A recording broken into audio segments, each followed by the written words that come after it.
So the story of aging is a complicated one because just the thought of it, just this movement towards death and our facing our mortality can be a scary concept to think about. Yeah, there's so many conditions that have been put on aging and fear around it as well. So I think it's so important to unravel what some of those beliefs are around aging and also face that fear that this is something that's inevitable, that we are going to grow old and, you know, this body isn't permanent, but the quality of life that we have during that time is actually in our control. Yeah, and facing that realization sometimes comes because of an illness or because there's someone close to you that's passed or is, you know, suffering with a chronic condition that looks like, you know, the end is near. That's a reality we're all going to face. And some of us are going through that right now. Some of us just are foreseeing that as, you know, our parents get older. But it's an important one. And so, you know, not to just sit and linger in the discomfort of it, but being proactive, reading the signs of the aging process, what is truly, you know, a result of aging, and what can we change and what can we adapt within this physical vehicle while we're here so that we can age and have a really healthy health span, right? Especially in like the North American culture, I don't think we've been given this ideal of what aging could look like and how we could thrive when we are older, but instead we're given this story that the body's going to break down and you're going to be put into a home and you have to retire and not have any purpose anymore. So it's a really scary thought to know that you're going to show up in that stage with that type of body and mind. And when we're not shown the other side, if we look at different cultures like the blue zones around the world and see people in their 90s, well into 100, thriving in their bodies and minds, I think it's important to bring this conversation up so that we do understand that there's a variety of ways that we can show up in that stage in life. Yeah. Okay, so let's dive in. So I was at the grocery store yesterday. I didn't tell you this yet, but I ran into a friend that I've seen here and there, but I haven't really connected with him properly since college. And he was telling, I didn't notice at the time, but his right eye was super bloodshot. It just, you know, looked like he got maybe punched in the eye or something. And he actually brought up, he said, don't mind my eye, I just got retinal detachment surgery. And I said, what? And he said, yeah, when I talked to the doctor was like, well, you're 40 now, so that's what happens when you're 40, is retinal detachment. And it looked excruciatingly painful and a lot of discomfort, and obviously it was a visual thing. But I remember that happening to my grandfather when he was like in his early 90s, you know? And so it's just so interesting like how quickly that conversation comes up. Oh, it's because I'm 40 now. And that's just what happens to 40-year-olds, right? So, you know, what do you think about that when you hear stories like that? Yeah, well, I remember reflecting on that a lot when we turned 40 and just remembering when I was younger and going to people's birthday parties at 40 and the decorations saying over the hill and they were all black and like just this like doom of like, this is the end. And I remember when we turned 40, I was like, this doesn't feel that way. And why should it feel that way when, you know, like 50% of my life is going to be in this stage? Yeah. Why am I already going to think that we're going downhill when, you know, there's such a gift in this stage of our life because I find you know yourself more, the choices you're making are different.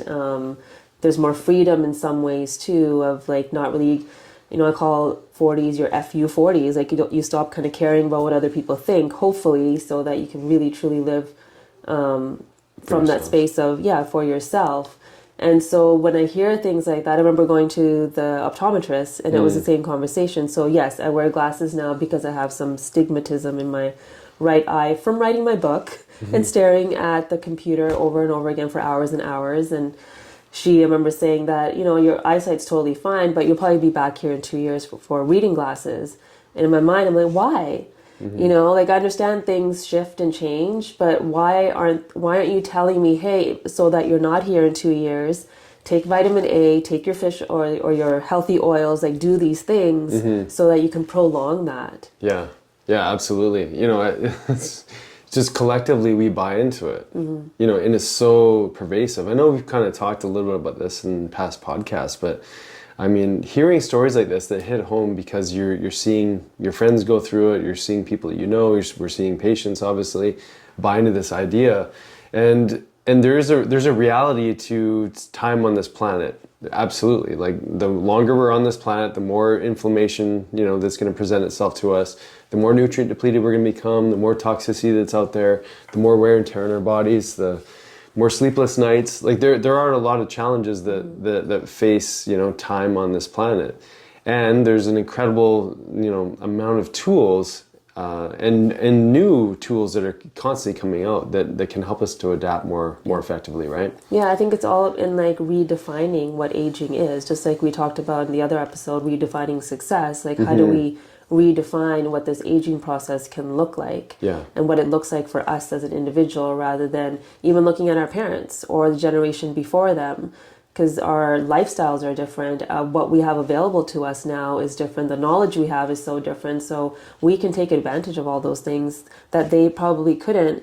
You know, for both of us, like we have, I mean, your dad's immigrant from Denmark, like my parents are immigrants. So their whole thing was like, how do we survive here in this new country to make enough money to support our kids? They didn't look outside for longevity and all these things. They were just living day to day. And I think it's such a privilege that we get to think more than that. Like we don't have to stay stuck in that survival. Yeah, definitely. Yeah. And I think part of it, you know, like I'm glad you brought that up around defining success, because we're not, you know, subconsciously, you know, as a reality of living day to day, we're not necessarily defining how we want to move into our, you know, second half of our life, right? As you mentioned, like that's a huge amount of time. Yeah, when you think about it, it's a huge amount of time, but I don't think we think about it that way. No, we just think, well, okay, getting to the pension, if that's what your, you know, job allows, and then it's just retirement, and then you're going to travel in retirement, and it's going to be super relaxed, you'll play with your grandkids.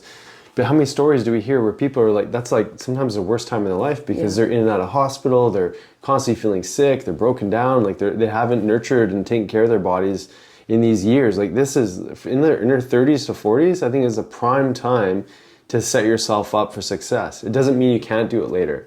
To that point, I don't know if I told you this yet, but we have a patient who's in her mid sort of 70s, and her son comes in. I mean, the whole family sees us, right? But her son comes in, he just can't wait to tell me how good she's doing. Like she's, you know, and I haven't told you yet, like she was on diabetes medication, she was on hypertensive medication, she wasn't really taking control of her blood sugar or energy levels, she was in chronic pain. I mean, she's rewriting her story in her 70s. She's getting off her, you know, metformin, her diabetes medication, she's come off her hypertensive medication, she's no longer in chronic pain, she's starting to do like the lymph work and moving her body. I mean, this is huge, right? And the son is beaming. He's like, this stuff works, right? Like, it's not too late. And if people just understood that, it's just so exciting to see a family member just exude joy for the fact that, you know, putting yourself first, taking care of these things that, you know, that are so important from a prevention point of view, but also reversal of an illness. I mean, this is amazing, right? Yeah, it takes one decision. It really does. And just knowing, or just being resourceful enough to know where you can get that support, and then implementing one thing at a time, and anything can change. Yeah. And, you know, to that point, it's kind of like the individual had to go through, because it's baby steps, right? Yeah. Had to go through a bit of a learning experience, had to, you know, trial and error. Do I trust what the doctor's saying? And then there's the little wins that show up. And I think sometimes when those little wins are there, we find other things that are not working, and then we just throw the baby out with the bathwater, so to speak. Right? Yeah, and also I think if you're not getting the right support or guidance too, you know, I was having a conversation with a patient this week, and she said every time she went to her doctor to talk about the stuff that she was feeling, I mean, she's menopausal, her hair is falling out, there's all this stuff going on, and his only response was, it's because you're aging. Yeah. and you're getting old.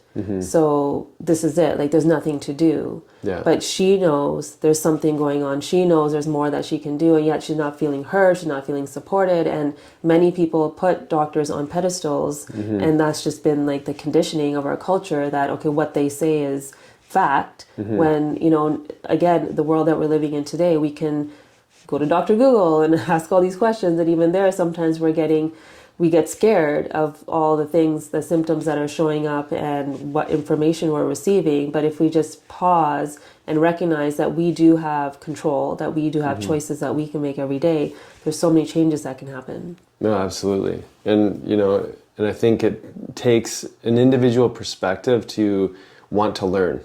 Because I think it's so easy in the culture that we're in. Oh, there's a medication for that. Great. I don't have to do anything different. I can live my life and feel, you know, safe in my little box. My world doesn't have to change a whole lot, and I can just put that symptom aside. And, you know, I think more and more people are really getting this, that we can't ignore those symptoms. You know, I mean, I didn't get a chance to really get into it with my friend to find out, you know, what were some of the predisposing factors that led to this. Like, were you getting blurry vision? Or like, what was the lead up? You know, eventually, obviously, he had to get surgery done, but, you know, there's signs, constantly there's signs for us. And often, or most often, we're just not listening, or we don't know how to listen to them. We don't know how to read those signs. And that's why, you know, support and mentorship and guidance with an appropriate doctor that has that mindset of, you know, we can reverse something, we can turn things around, we can also, you know, make you feel a whole lot better than you are right now. Yeah, right? Just eliciting a little bit of hope. Right, that's all somebody needs, is to, like, oh, there's another way, there's another option. And then taking those baby steps to get to where it is that you need to go. Yeah, definitely. So, you know, one of the things that I've recognized in my own self is around movement. And I never thought I would be doing handstands and stuff like that in my 40s. You know, and I've always wanted to do more gymnastic type stuff. And I remember even, like, you know, 10 years ago when the kids were you know, just growing up, I remember even thinking, like, oh, I wish I could, like, move differently. I wish I could have more freedom in my body. I remember, and then we got more into yoga, and we were doing a lot more, you know, flexibility training and things like that. But, you know, I could have just bought into that my body's going to be a certain way. You know, you and I had a discussion around, like, you're not loving my muscles anymore and that kind of thing. Right.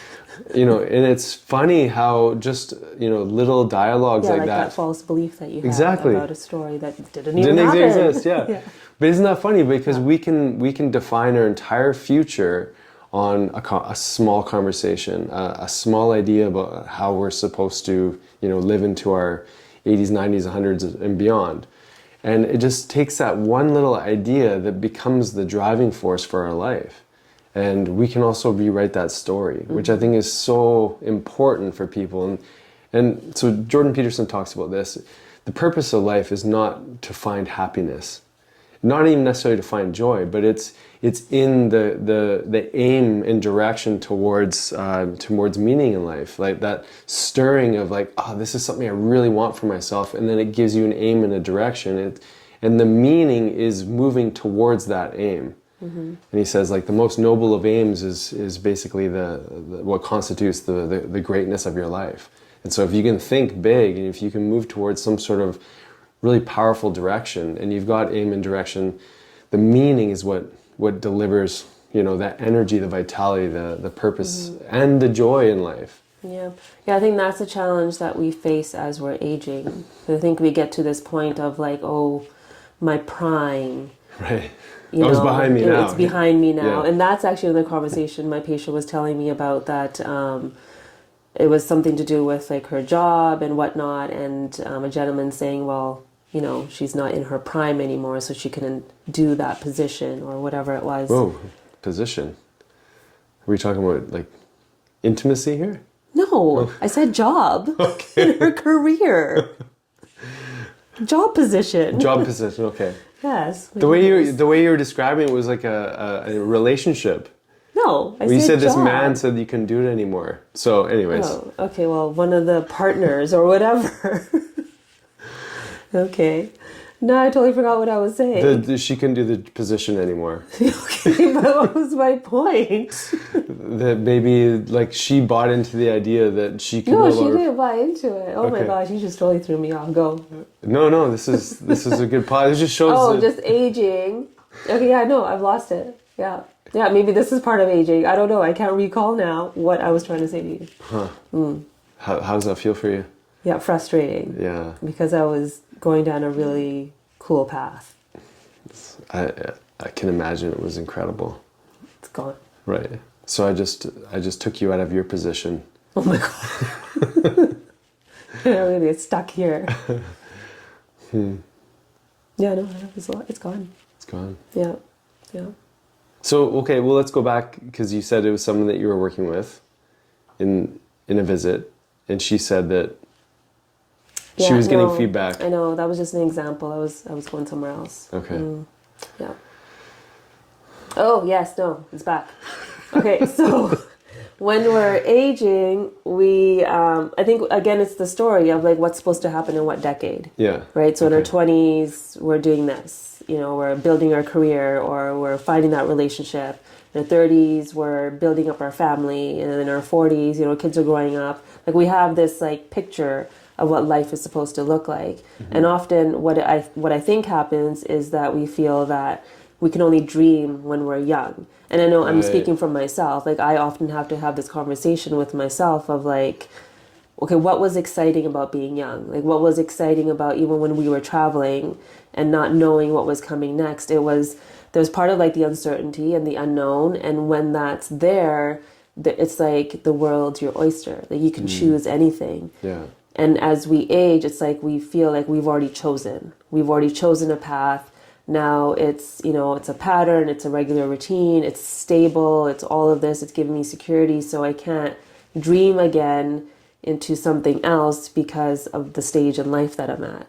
So, I mean, this is something I'm working on, unraveling that. It's like, no, I still get to dream at this stage. I can still feel some uncertainty, but yet this other voice comes in and brings me back to, well, you have kids, you have a mortgage, you have a business, you have all these things that kind of, I'm going to use the frame, lock you in a certain state. And so if you make that choice, what's going to happen to that stability? So I think at this stage, we make so many choices because of that security and stability that we need, and forget, you know, that the younger version of ourself would have just taken that leap of faith and would have just done something different. Yeah. Well, there's so much less responsibility. Yeah. Right. When we're younger. So, I mean, that's a huge factor.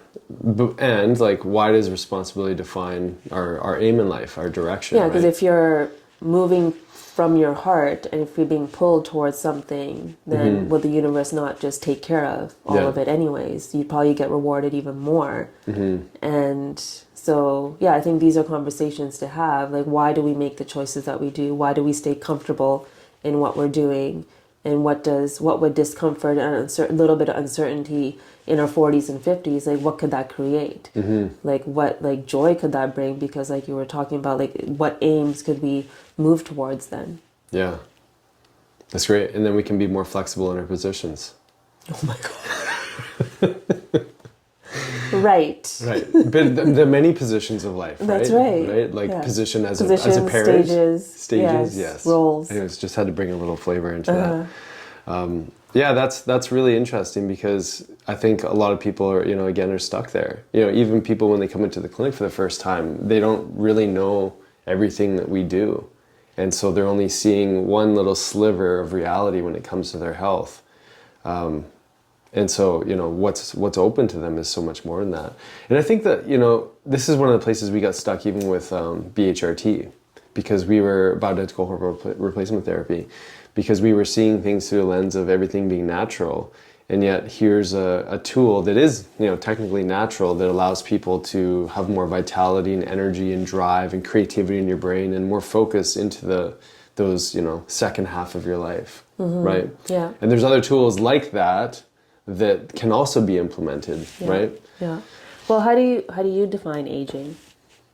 Or how have you witnessed that in yourself, and what are some feelings that have come up because of it? Yeah, I mean the big one is like soreness. Like I don't remember waking up with low back pain before. And so, part of it is like body positioning when I'm sleeping, because I recognize if I'm We sleeping. go back to positions.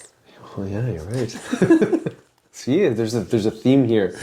But it is body positioning at nighttime really affects me. So if I'm not sleeping in a certain way, like on my back, I can definitely wake up with more pain. And part of it is also the movement that I'm doing, because I'm doing a lot of different types of movement now, which is putting different loads and pressures in the different positions that I put my body into. So there's some that, and there's a little voice in the back of my head that literally says, like, I don't remember feeling this before. And so memory is so powerful, because it can take us back to like the time before where the only pain that I felt was after really intense workouts or after basketball practice or whatnot. But then when I think about it, I'm way more flexible now, and can put my body into many different positions than I wasn't able to before. Flexibility wise, like I said, handstands, these kind of things, like I wasn't able to really do that before, but also didn't practice it. So I am challenging my body differently. But that's the big one, I think, for me. I haven't yet had that eyesight thing, but I know that actually, well, I guess there is another one. So if I'm... It's because you cheated. You had laser eye surgery. That's true. Yeah, so I had astigmatism when I was younger. But since then, that must have been like 22, 23 when I had that. So I did wear glasses when I was younger. But now, like when I'm looking at labels on the back of the bottle, I am noticing like it's better here than like here. Right? Yeah. And that is, again, something that's fairly new, but so, what do we do about that kind of stuff? Yeah. I also think there's a difference in women aging and men aging, and the cultural stigma around it too. Because of just looking at it from like a hormonal perspective, men can have children until the end of days. Yeah, we're pretty amazing. Right. And for women, as we move into the stage of going beyond our reproductive years, there's this like whole different relationship that we have to have with our bodies. And, they've labeled that stage as the crone years. And so when you're stepping into that stage, it's like society just kind of pushes us to the side because the vitality is gone, because the youthfulness is gone. And again, we haven't created this culture around our elders and that respect that elders really should receive, because the wisdom that woman would carry. But instead, it's, she's out of the picture. Now we're looking at the youth. So I think there's a lot, like for you, it seemed like there's like physical things like the low back and whatnot. But I think for women, there's such an emotional change, and there's so much that we, there's this level of perfection or this desire to still look the way we did when we were younger, so that we feel significant in the world. Because without that, then nobody's going to look at us. Nobody's going to hear us. Nobody's going to see us. It's almost like we're going to be forgotten. So I feel like for women, there's this real challenge as we're aging because of that. And I know even for myself, like my hair started going gray during COVID. I think it was because of stress. And I made a decision a long time ago not to dye my hair. I mean, I haven't dyed my hair since 2006 or 7. But I've had thoughts of like, am I actually not going to do anything about the grays that come in? I know somebody that uses indigo and henna, so I could do it the real way. But okay, what would be my intention in dyeing my hair? Is it because of that same thing? Like I'm not going to be seen the same way, or not? Nobody's going to hear me anymore, or do I honor that and like own it? And I probably will be heard even more because I'm going to own my wisdom in these years that are coming up. So I think there's just so many layers to the aging conversation, because there's the cultural expectation, and then there's our own as well that we have to kind of wrestle with. Well, it's interesting because you said like the things I brought up were more physical, but you described everything pretty much physical as well. Right. I just mean like your relationship to it, to like there's physical pain. Like this is like internal pain. Right. Right, how you're seen. Yeah. Which is interesting because, like, how do you relate to the word crone then? Like now, like maybe in the past. Oh, really? Even now? Yeah, I've never liked that word. I change it to sage. Yeah, I like that. Because that has wisdom behind it. Yeah. The crone, I don't know. Yeah, I can't remember what book I read, but I think it was Shirley MacLaine book where she was talking about the 3 different stages of womanhood too. But crone was like the wise woman and like the medicine keeper and like the storyteller and I guess I just like the word sage. the word crone. I mean, picture like the old granny in Snow White, like the old witch. That, exactly. Just like hobbled over. Yeah. So the sage, I don't know. The sage just makes more sense. Yeah, it's more open versus visual, like contracted. Yeah. Yeah. Well, this is important because, you know, okay, so that's physical stuff. Emotionally, you know, there's this massive, obviously, transition in hormones too, but how have you noticed just the emotional swings, maybe in yourself and the people that you work with? What's shifted there? Like you said, one of the things you said earlier was just you care less about what people think. Yeah. I think there's like so much positive that shows up because I think you do start to know yourself more and what you really want, and so that can really help redefine who you are on your own terms.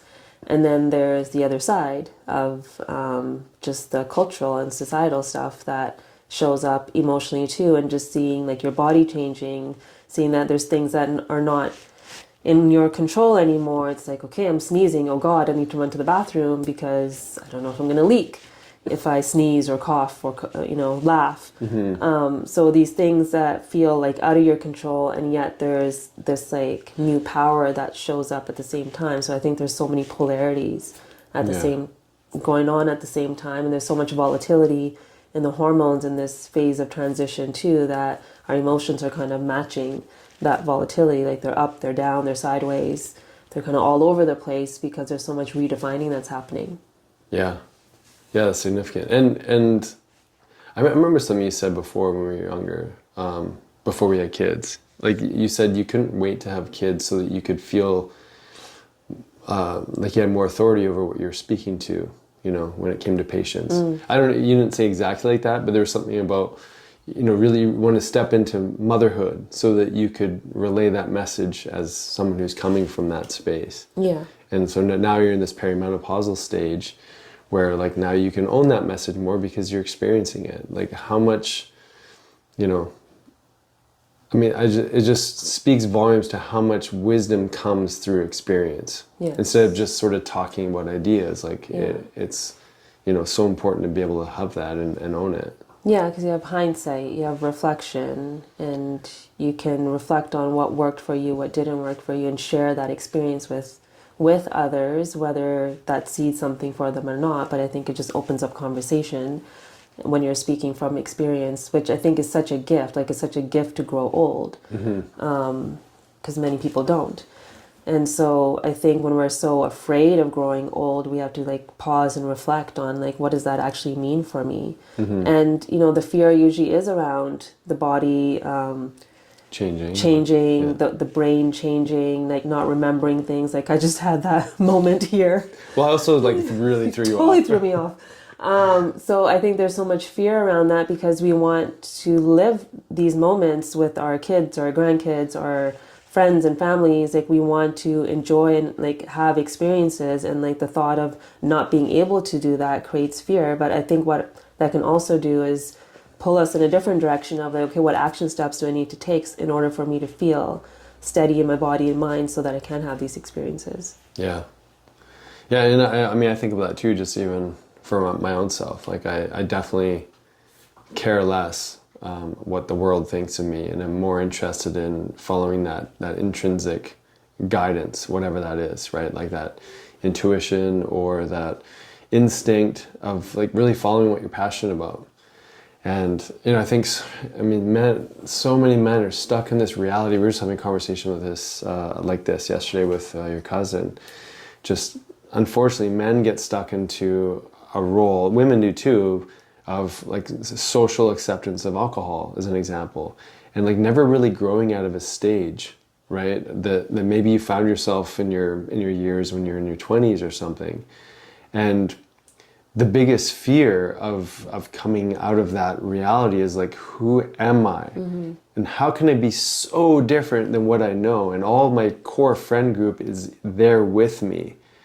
And it's scary as hell. I remember having a conversation and kind of saying like, hey, it's okay. Like, you know, change is scary. You know, it's always going to be scary, but coming out the other side of this, really, you get to step into what you really choose for yourself, because how much of our choice is really just a reflection of who we're spending time with. And that's crazy to think that. Like, we give so much attention to who we used to be and how we're supposed to be and how that's reflected to us because the people we're spending time with, the things that we're listening to, the safety, like you said, that the knowing of like certainty. Yeah, and what to expect. Yeah, it defines us so deeply to be anything other than that. And then we were kind of saying like sometimes the opposite to where we are is the saintly figure. That it's like we'll probably never get there, but there's no even desire to move towards that because that just seems so far out of our reach. Yeah. Right? I saw a TikTok the other day that came up on my feed. Matthew McConaughey? Yeah, it was one of his Oscar speeches, and I can't remember exactly what the three things. I think it was what you, the person you look up to, what you look forward to, and then the last one was who you're chasing. Right. And the person that he always says he's chasing is his 10-year version, like his older version of himself. Yeah.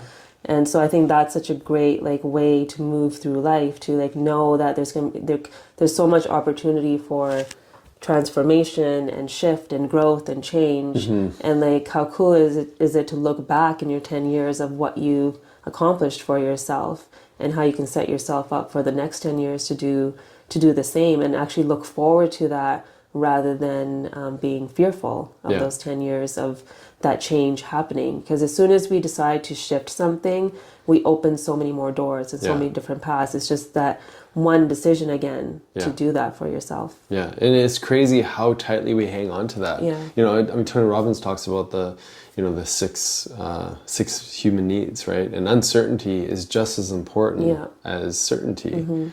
And it's scary as hell. Like, we opened this conversation just around mortality. There's a lot of uncertainty around mortality. But if we've lived our life and we've built our character and you know, tried to become and strive for that biggest aim, that best version of who we are, you know, we're going to feel a whole lot better when our time does come, because we're going to realize that and recognize that, wow, I can look back and realize that I did my best. Yeah. Or at least I tried to get close to my best as possible. Yeah. Right? Yeah, Soren's working on our youngest son is working on his passion project, and it's all around Messi. Yeah. And so his last slide was around Messi's store. And I wanted to kind of look through like what's his like message, does he donate money or whatever it was, so he can share that with his class. And his biggest thing is when you wear my clothing, it's a reminder of like being on your A game and like striving for excellence always. And I think that's such a great message to seed in like young kids of like, always trying your best. And it doesn't always turn out how we expect it to, but just having that self-respect for yourself that I've given it my all in that moment of how I could is such a great way of stepping into this aging process too. Because like you said, if tomorrow, like we're not guaranteed the next 5 minutes or tomorrow, but if we can like transition to that state, knowing that I've done all, I don't know why it makes me teary, that we've done it all, then that transition can be, I don't know, so much more peaceful. Of course. Yeah. We should probably end. Just quickly, there's some emotion coming, we gotta stop this. Well, I'm curious, like what were you thinking about? Did you think about your nanny or like what was going on? I don't know. Like, I'm not fearful of death, but having kids though, that definitely changed my relationship to it. For sure. So trying my best to be here for as long as possible for them. Yeah. So like for you, you really deeply reflect on our boys. Yeah. Yeah. And just like how quickly time goes by and how beautiful they are and how much change happens on a weekly basis. It's like On a daily basis. yeah, it's like you just want to hang on to them and freeze them in time. Yeah. And then there's this other part of us that goes like, I just want them to like grow, and it's like I'm so excited to see the kind of person they're going to grow into, and who they're going to become. It's like, and this is a constant grieving process, isn't it? Yeah. Yeah, it's because I'm ovulating now.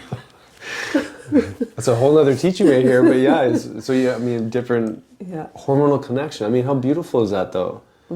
That, you know, the hormones give you a window into your soul and allow you to really speak to what's going on. Yeah. Right? Yeah. Yeah, I think like you bringing up, you know, parents aging. So there's all this stuff that we deal with throughout our lives, and as we're aging, so is everybody else. And so that awareness of like everything is so temporary. And it, I mean, if we were to really sit with this on a regular enough basis, you know, would our relationships change? You know, would our priorities change? Yeah. Would we think about our health and our future more deeply because we want to maximize the amount of time we have here? And would we like step into hope and curiosity and look for other solutions instead of just go like, here's another emotional thing I'm just going to pack on to my emotional baggage, or here's another physical thing that I'm just going to pack on and just ride it out. Like, wouldn't we, you would think that if we reflected on this more often and we really truly thought about who we wanted to spend more time with, how we wanted to live, you know, our second half of our lives, or even just for this next day, we would probably start really prioritizing ourselves and our families and our connections and our hormones and our food and our, you know, where we're living and how we're living. All of that would make so much more of you know, impact on our ability to show up more regularly, right? Yeah. Yeah, so here's the homework for everyone, is to just sit with yourself for some moments to, one, redefine aging, and asking yourself that question, like, what is my relationship with my mortality, and what's important to me, and what am I willing to let go of, and what am I willing to invite into my life so that I can step into that version of myself. And I think like just getting super specific, it could be little things. Like this is something I've been consciously doing, even like making the bed in the morning. Like sometimes I don't have time, but I just want you to feel like, oh, like he's kind of taking care of something before he left for work. You know, little things like that. I think, you know, even just creating a little bit more serenity in the space. Like there's still a lot of clutter in our home, but sometimes we can clean up little pockets of our place. Like I think even asking a question of, you know, people to reflect on their mortality, sometimes they're like, there's so much crap in my world that I just haven't cleaned up, and it feels so big. Yeah. But yet we could literally just take one little corner of our room or one little corner of our emotional room and really just sit with that. And I love that questioning, because if we can start to get clarity around that, we can start to clean up other things in our life. Yeah. And it can make life way more meaningful, right? Yeah. Yeah. All right. Okay. I feel like I want to give you a kiss. Yeah, okay. Love you. Love you too. So you may have been following us for a little while, or maybe you're brand new to our channel. Either way, we want you to have the opportunity to really deepen your experience of what you're learning. Either, you know, and again, maybe you've been a patient in our practice, maybe you worked with us virtually, you've done some of our courses, but we want to give you the opportunity to be in the fold of our community, to be with us more regularly, and that's the Health Ignited Club. Yeah, community is so important to us, and we learn so much from each other. And I think getting together when we do once a month, it just invites us to ask more questions about ourselves, about our journey, about our health. So we would love for all of you to join us there. Yeah, and you know, so much of our health plans are really dictated around life. Life is crazy, life is challenging. It's easy to fall off the wagon, so to speak. And we've got a touch point each month, and we've got resources for you in the membership portal. There's so much to keep you in the momentum and the motivation of really making everything that you're learning into a lifestyle practice. It's all about accountability and support. Yeah, so join us there at Health Ignited Club.